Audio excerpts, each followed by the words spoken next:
Hi everybody, I'm Lady Droid and I love technologies.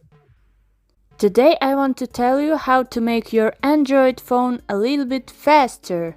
First of all, you need to open your settings and then you need to click on About Phone or About Tablet if you have a tablet.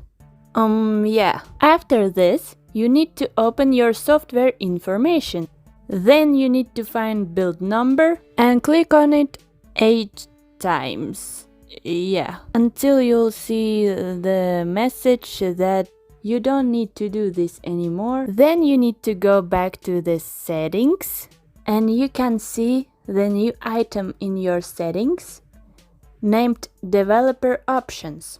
You need to open it and find Windows Animation Scale.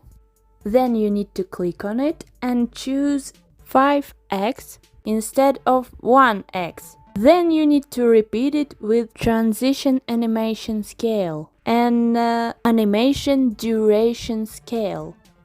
Then you could see that your phone started to work a little bit faster.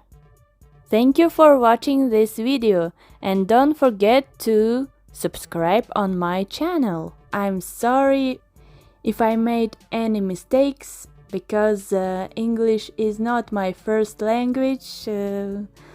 I decided to speak in English on my channel because I want to improve my English with you guys because I love you guys and I appreciate all of you guys. Bye bye.